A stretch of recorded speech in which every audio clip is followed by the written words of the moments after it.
লাইছস হ্যাঁ বাবা এই যে মেম্বার আইছে স্যার স্যার ওয়ালাইকুম আসসালাম বসো মেম্বার স্যার স্যার কেমন আছেন স্যার আসি যেরকম রাখছে আল্লাহ ও খায়রুল তোর মা কি ঘুমাইছে শোনো বাবা গুরুত্বপূর্ণ বিষয়ে কথা বলার জন্য তোমাদের ডাকছি তোমাদের খোলাসা করেই বলি এই বাড়িটা পুনরায় বন্ধক নিয়ে তুমি আমার 40 লাখ টাকা দাও। 40 লাখ টাকা দিয়ে কি করবেন? আবার কি শহীদকে দিবেন? না, বিষয়টা একটু গোপনীয়।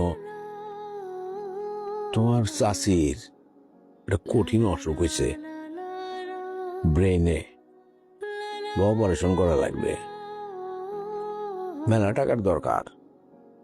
25-30 লাখ টাকা তো লাগবেই।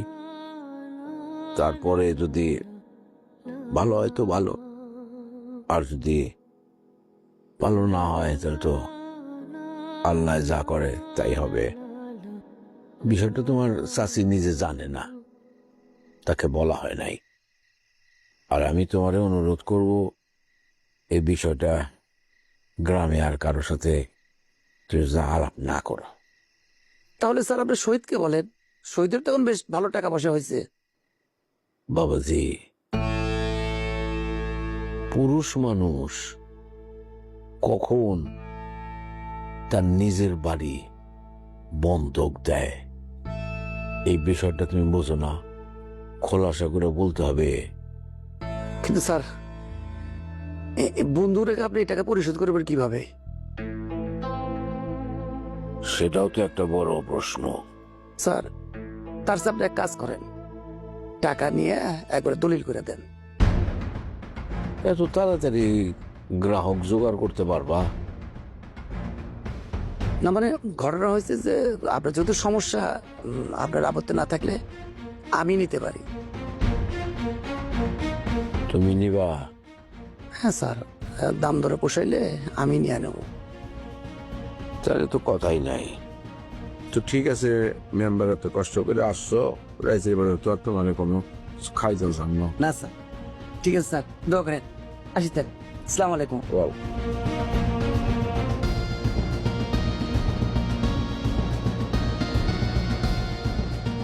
বাবা কি করবো তাহলে? কি করবি তুই নিজেই ক, কি করা যায়? বিক্রি করা ছাড়া তো আর কোনো উপায় আমি দেখতেছি না। তোর মার অসুখ, তার চিকিৎসা করানো লাগবে না? তোর মারে তো বাঁচাইতে হবে, মানুষটা মরে যাবে। তোর মা যদি বাইসেই না থাকে তাহলে এই বাড়ি ঘর দিয়ে কি হবে?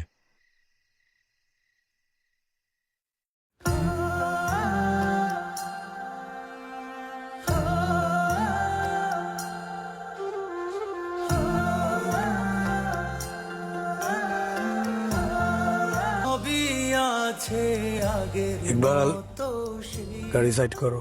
তুমি এখানে নেমে যাচ্ছি, তুমি গাড়িটা গ্যারেজে রেখে তখন ম্যাডামের কাছে চাবিটা দিয়ে দিও।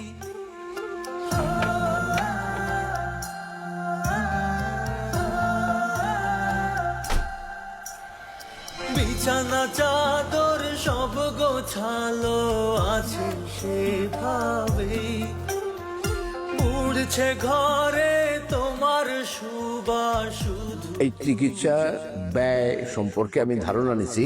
তারা বলছে যে ভালো হাসপাতাল বা ক্লিনিকে করতে গেলে 25 থেকে 30 লক্ষ টাকা লাগবে, আর সরকারি হাসপাতালে করলে এর চাইতে কম খরচে করা যায়। কিন্তু সেখানে একটা দীর্ঘসূত্রিতার ব্যাপার আছে। চিকিৎসা যদিও ভালো, মা গো মা, আ গো মা, মা গো মা। হ্যাঁ ওয়াহিদ, কি অবস্থা তোমার?